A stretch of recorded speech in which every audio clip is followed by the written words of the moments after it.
Assalamualaikum warahmatullahi wabarakatuh dan salam sejahtera. Dalam video ini kita akan membincangkan teknik menjawab matematik SPM kertas 2 bahagian A.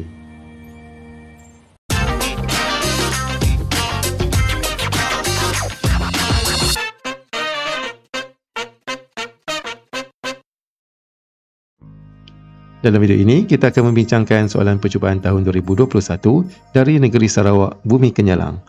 Kita lihat soalan kita yang pertama. Tulis 4 kesamaan linear yang mewakili rantau berlorek dalam rajah 1. Kita lihat pada rajah ini kita ada 4 garis. Dan kita akan nomborkan garis ini. Dan kita akan nomborkan garis ini secara rawak. Ini garis pertama. Ini garis kedua kita. Kemudian garis ketiga dan ini garis keempat. Kita lihat garis kita yang pertama. Garis ini merupakan garis Y sama dengan 6 tolak X. Dan garis ini dalam keadaan garis putus-putus ataupun garis sempang. Dan kawasan berloreknya berada di bawah garis. Maka kesamaan adalah Y lebih kecil daripada 6 tolak X. Seterusnya, garis yang kedua. Garis kedua ini tidak diberi sebarang persamaan. Jadi kita kena dapatkan persamaan garis ini secara sendiri. Secara umumnya, persamaan garis lurus adalah menggunakan konsep Y sama dengan MX tambah C, di mana kita perlu dapatkan nilai kecurunan dan juga pintasannya, pintasan part CY. Dan kalau kita lihat di sini, untuk garis 2 ini, pintasannya adalah sifar. Di sini sifar. X sifar, Y sifar. Dan kita ambil satu titik pada garis ini, contohnya kita ambil di sini, X-nya adalah 4 dan Y-nya juga adalah 4. Maka garis ini namanya adalah garis Y sama dengan X. Apabila X sifar, Y sifar. Apabila X2, Y2. Apabila X4, Y4. Jadi Y sama dengan X. Kemudian kawasan berloreknya terletak di bawah garis. Maka kesamaan adalah Y lebih kecil daripada X. Seterusnya, garis yang ketiga. Garis ketiga ini merupakan garis Y sama dengan negatif 5X tambah 5. Dan kawasan berloreknya berada di atas garis. Maka kesamaannya adalah Y lebih besar sama dengan negatif 5X tambah 5. Dan seterusnya garis kita yang terakhir, itu garis yang keempat. Garis keempat ini merupakan paksi X. Dan nama paksi X ini, selain pada paksi X, kita akan namakannya sebagai garis Y sama dengan sifar. Disebabkan garis ini memintas pada paksi Y sama dengan sifar. Dan kawasan berloreknya berada di atas garis. Maka kesamaannya adalah Y lebih besar sama dengan sifar. Seterusnya, dari segi pemberian markah, kita menyatakan kesamaan bagi keempat-empat garis ini kita akan dapat masing-masing 1 markah. Dan markah keseluruhan untuk soalan ini adalah sebanyak 4 markah. Seterusnya terlihat soalan nombor 2. Rajah 2 menunjukkan satu pizza dengan luas 346.5 cm persegi. Telah dipotong sama rata kepada 6 keping. A. Cari jejari dalam cm pizza itu. Untuk mendapatkan jejari, terlihat maklumat yang diberi adalah luas pizza. Jadi luas pizza kita akan menggunakan luas bulatan, iaitu pi J02 sama dengan 346.5. Jadi di sini kita akan gunakan pi sama dengan 22/7. Jadi 22/7 darab dengan J02 sama dengan 346.5. Maka untuk dapatkan J, kita akan ambil 346.5. Kita akan bahagikan dengan pi, iaitu 22/7. Kemudian kita akan punca 2kan. Kita akan terus gunakan kalkulator dan kita akan dapat jawapannya adalah 10.5. Seterusnya soalan B. Cari perimeter dalam cm bagi sekeping pizza. Apabila pizza ini dipotong, sekeping pizza akan jadi seperti satu sektor. Kita akan dapatkan ukur keliling bagi pizza ini. Dan kalau kita lihat, kita ada jejarinya di sini iaitu 10.5 masing-masing. Dan kita kena dapatkan pi panjang lengkuk sektor ini. Dan sudut untuk setiap potongan pizza adalah 360 dibahagikan dengan 6. Kita akan dapat 60 darjah di sini. Jadi panjang lengkuknya kita akan ambil 60/360 darab dengan 2, darab dengan pi dan darab dengan j. Kemudian kita akan tambah dengan jejari 10.5 tambah 10.5.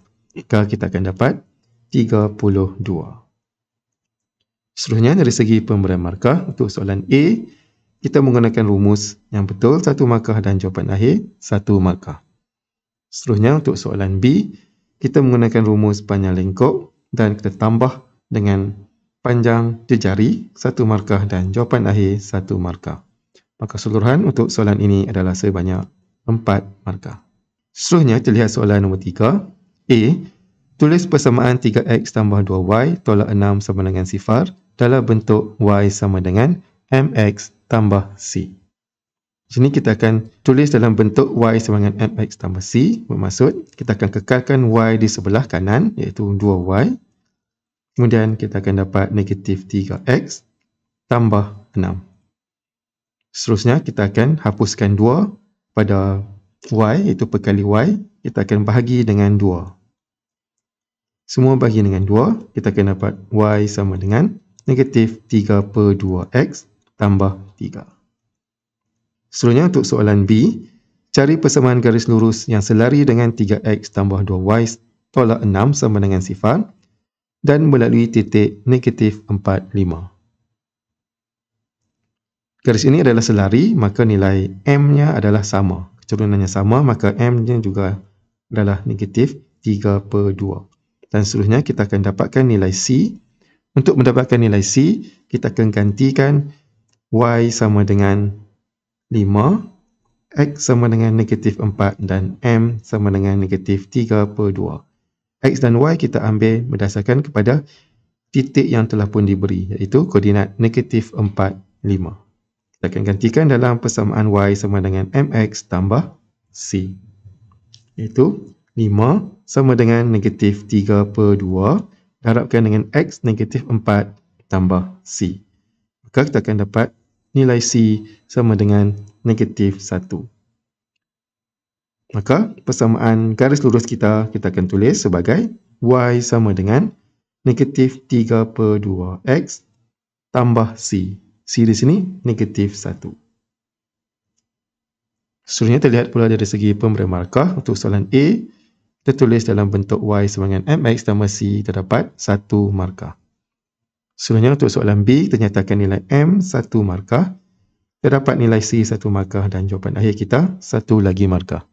Maka keseluruhan untuk soalan ini adalah sebanyak 4 markah. Seterusnya kita lihat soalan nombor 4. Satu set data terdiri daripada 9, 2, 7, x kuasa 2 tolak 1 dan 4. Diberi min ialah 6. Cari nilai positif bagi x. Untuk mendapatkan min 6 itu adalah kita akan tambahkan set data kita dan dibahagikan dengan jumlah data. Itu kita ambil 9 tambah 2 tambah 7 tambah x kuasa 2 tolak 1 tambah 4. Terbahagikan dengan jumlah data kita ada 5 sama dengan 6. Kemudian kita akan dapat 21 tambah x kuasa 2 sama dengan 30. Maka x kuasa 2 sama dengan 30 tolak 21. Kita dapat 9 di sini. Jadi kita puncakan 2, 9. Kita dapat x sama dengan 3. Kita ambil nilai positif. Baiklah, seterusnya soalan B. Median menggunakan nilai x di A. Untuk mendapatkan median, iaitu nilai yang berada di tengah-tengah, kita perlu susun dalam tertib menaik. Jadi nilai x kuasa 2 tolak 1 ini tadi, nilai x adalah 3. Jadi 3 kuasa 2 tolak 1, kita akan dapat 8 di sini. Jadi kita akan susun kembali dalam bentuk susunan menaik. Bermula dengan 2, 4, 7, 8 dan 9. Dan nilai ataupun nombor yang berada di tengah-tengah adalah 7. Maka median kita di sini adalah 7. Seterusnya terlihat pula dari segi pemberian markah. Untuk soalan A, langkah pengiraan 1 markah dan jawapan akhir 1 markah. Kemudian untuk soalan B, tersusun dalam bentuk menaik 1 markah dan jawapan akhir 1 markah. Maka keseluruhan untuk soalan ini adalah sebanyak 4 markah. Seterusnya terlihat soalan bernombor 5. Arul menggunakan masa 30 minit untuk membaca buku yang mempunyai 20 halaman. Masa yang diambil T oleh Arul membaca buku berubah secara langsung dengan punca 02 bilangan halaman H di dalam buku itu. A. Tuliskan hubungan antara masa T dan halaman H dengan menggunakan simbol ubahan. Di sini diberitahu bahawa T berubah secara langsung dengan punca 02H. Maka kita akan tulis jawapannya untuk A. T berubah secara langsung, kita gunakan simbol ini, punca 02H. Seterusnya untuk soalan B, berapa lamakah masa yang diperlukan oleh Arul untuk membaca buku yang mempunyai 80 halaman? Untuk menjawab soalan ini, kita akan tukarkan bentuk ubahan kita kepada bentuk persamaan dengan meletakkan pemalar, iaitu K. Iaitu T sama dengan K punca 2H. Seterusnya, kita akan gantikan nilai T dan nilai H yang telah pun diberi di dalam soalan, iaitu T adalah 30 minit, kemudian nilai H di sini adalah 20. Jadi K sama dengan 30 per dengan punca 2, 20. Seterusnya kita akan tulis dalam bentuk persamaan, iaitu T sama dengan 30 per punca 2, 20, punca 2H. Di sini merupakan persamaan kita, di mana nilai K kita tulis dalam bentuk 30 per punca 20. Kemudian untuk menjawab soalan B, kita akan gantikan nilai H kita sama dengan 80. Kita ganti T sama dengan 30 darab punca 280 per dengan punca 20. Kita terus tekan kalkulator, kita akan dapat nilai kita adalah 60. Seterusnya dari segi pemberian markah, untuk soalan A, kita tulis dalam bentuk hubungan terdapat 1 markah. Seterusnya untuk soalan B, kita dapatkan nilai K 1 markah. Kemudian kita gantikan nilai di dalam persamaan kita 1 markah dan jawapan akhir kita 1 lagi markah. Maka keseluruhan untuk soalan ini adalah sebanyak 4 markah. Seterusnya terlihat soalan bernombor 6. Selesaikan persamaan linear serentak di bawah dengan menggunakan kaedah matriks. Pertama sekali kita akan susun dalam bentuk matriks. 3, 2, 9, 4 darab dengan XY sama dengan 4, 14. Kemudian untuk dapatkan X dan Y, kita akan songsangkan matrik 2 darab 2 kita. Itu 1 per A, itu 3, darab dengan D, iaitu 4, tolak B, iaitu 2 darab dengan C, 9. A dengan D akan saling bertukar tempat, 4 berada di atas, 3 berada di bawah. Kemudian B bertukar tanda, dia akan jadi negatif 2. Begitu juga dengan C, juga bertukar tanda, akan jadi negatif 9. Kemudian terdarab dengan 4 dan 14. Dan seterusnya kita akan terus menggunakan kalkulator. Pertama sekali, kita akan tekan menu, kemudian kita akan tekan A. Seterusnya kita akan tekan 1 untuk simultaneous equation. Kemudian kita pilih unknown 2. Kemudian kita akan masukkan nilai kita untuk persamaan pertama, termasuk 3 sama dengan 2 sama dengan 4 sama dengan. Seterusnya untuk persamaan kedua, termasuk 9 sama dengan 4 sama dengan dan 14 sama dengan. Dan kita tekan sama dengan untuk dapatkan jawapan. Kita akan dapat X sama dengan 2. Kemudian sekali lagi sama dengan, terdapat Y sama dengan negatif 1. Seterusnya dari segi pemberian markah, kita susun dalam bentuk matrik, terdapat 1 markah. Seterusnya kita menggunakan songsangan, terdapat 1 markah. Dan jawapan akhir masing-masing 1 markah. Maka keseluruhan untuk soalan ini adalah sebanyak 4 markah. Teruskan lagi dengan melihat soalan nombor 7. Puan Aminah mempunyai polisi insurans perubatan utama dengan peruntukan deductible sebanyak RM500 dan fasal penyertaan peratusan co-insurans 75-25 dalam polisinya. Hitung bayaran kos yang ditanggung oleh syarikat insurans dan Puan Aminah sendiri jika kos perubatan yang dilindungi polisinya berjumlah RM20,800. Pertama sekali, polisinya adalah RM20,800. Puan Aminah perlu tanggung sendiri deductible. Kita akan ambil RM20,800 ditolakkan dengan RM500. Kita akan dapat RM20,300. RM20,300 ini merupakan nilai yang selepas kita tolak deductible. Dan kita akan gunakan nilai ini untuk mendapatkan bayaran yang perlu dibayar oleh syarikat dan juga Puan Aminah sendiri.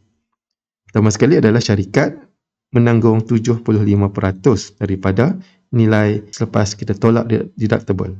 Kita akan darab dengan RM20,300. Kita akan dapat RM15,225. Seterusnya, untuk Puan Aminah pula menanggung 25% daripada RM20,300 itu. Dan kita akan dapat RM5,075. Maka soalan bertanyakan tentang berapakah jumlah yang perlu ditanggung oleh syarikat insurans. Kita akan dapat RM15,225. Kemudian untuk Puan Aminah, dia perlu tanggung RM5,075 tambah dengan deductible RM500. Maka Puan Aminah akan tanggung RM5,575. Seterusnya terlihat pula dari segi pemberian markah. Kita ambil jumlah polisi ditolakkan dengan deductible, terdapat 1 markah. Seterusnya kita dapatkan nilai yang perlu ditanggung oleh syarikat, 1 markah. Kemudian untuk Puan Aminah, kita nyatakan perlu tambah dengan deductible, 1 markah. Dan jawapan akhirnya 1 markah. Jumlah keseluruhan untuk soalan ini adalah sebanyak 4 markah. Seterusnya terlihat soalan nombor 8. Encik Idris bekerja sebagai seorang guru swasta. Beliau menerima pendapatan sebanyak RM4,500 sebulan. Beliau juga mengajar kelas tuition dan memperoleh pendapatan sebanyak RM1,000. Encik Idris juga menyewakan rumahnya sebanyak RM750 sebulan. Encik Idris mempunyai perbelanjaan tetap sebanyak RM1,500 dan perbelanjaan tidak tetap sebanyak RM900 sebulan. Hitung aliran tunai bulanan Encik Idris. Jelaskan jawapan anda. Untuk mengira aliran tunai bulanan, kita akan dapatkan jumlah pendapatan ditolakkan dengan jumlah perbelanjaan. Jumlah pendapatan Encik Idris adalah yang pertama RM4,500 tambah dengan RM1,000, kemudian tambah dengan RM750. Dan kemudian kita akan tolak dengan jumlah perbelanjaan iaitu RM1,500 perbelanjaan tetap dan tolak lagi dengan perbelanjaan tidak tetap RM900. Dan kita akan dapat jawapannya adalah RM3,850. Dan kita dapati bahawa aliran tunai ini merupakan aliran tunai positif. Seterusnya dari segi pemberian markah, langkah pengiraan 1 markah dan jawapan kita 1 markah. Kemudian kita nyatakan aliran tunai ini adalah aliran tunai positif, terdapat 2 markah. Keseluruhan untuk soalan ini adalah sebanyak 4 markah. Seterusnya terlihat soalan bernombor 9. 2 buah majalah dipilih secara rawak daripada rak yang mengandungi 4 buah majalah pelancongan dan 6 buah majalah kesihatan. Hitung kepada kalian mendapat kedua-dua buah majalah ialah majalah kesihatan dengan keadaan A. Majalah pertama dikembalikan sebelum memilih majalah kedua. Di sini kita ada 4 majalah pendidikan dan 6 majalah kesihatan. Untuk soalan ini kita kena dapatkan majalah kesihatan. Majalah kesihatan ada 6, maka kebarangkalian untuk memilih untuk kali pertama kita akan dapat 6/10. Kemudian untuk pilihan kedua dengan syarat majalah pertama dikembalikan, kita akan ada 6/10 juga. Disebabkan kita dah dapat, kita kembalikan. Kemudian kita pilih lagi. Jadi bilangannya masih sama. Jadi di sini majalah pertama, majalah kesihatan dan majalah kedua juga majalah kesihatan. Dan peristiwa ini digabungkan dengan perkataan dan, maka kita akan darab. 6/10 darab dengan 6/10. Kita akan dapat 9/25. Seterusnya untuk soalan B, majalah pertama tidak dikembalikan sebelum memilih majalah kedua. Apabila kita memilih untuk kali pertama, kita akan ada 6 daripada 10. Seterusnya untuk pilihan kali kedua, dah kita ambil 1, maka akan berkurang majalah kesihatan itu menjadi 5. Dan 5 per dengan 9. Kemudian, kedua-dua peristiwa ini digabungkan dengan perkataan dan, iaitu majalah kesihatan dan majalah kesihatan. Jadi, operasinya adalah darab juga. Dan kita akan dapat di sini, jawapannya adalah 1 per 3. Seterusnya dari segi pemberian markah, untuk soalan A kita akan dapat 2 markah dan soalan B kita dapat 2 markah. Maka keseluruhan untuk soalan ini adalah sebanyak 4 markah. Seterusnya kita ke soalan nombor 10, itu soalan yang terakhir di dalam bahagian A. A, lakar graf Y sama dengan 2 cos X untuk X di antara 0 sehingga 360 darjah. Di sini kita akan menggunakan graf cos. Secara umumnya, graf cos adalah berbentuk K seperti ini. Dan tempohnya di sini adalah 360 darjah. Di mana dan nilai A di sini ada 2, B 1 dan C 0.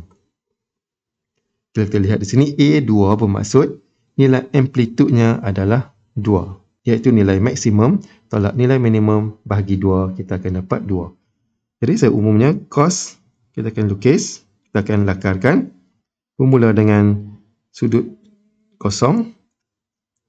Kemudian kita akan lukis sehingga 2 unit.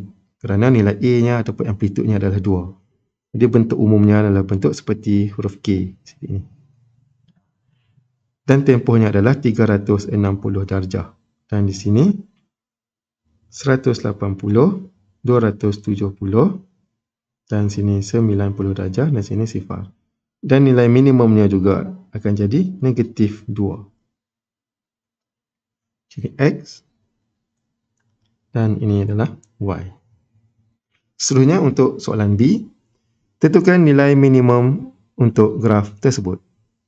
Dan kita lihat di sini, kita telah pun lukis nilai minimumnya adalah negatif 2. Maka jawapan kita adalah negatif 2.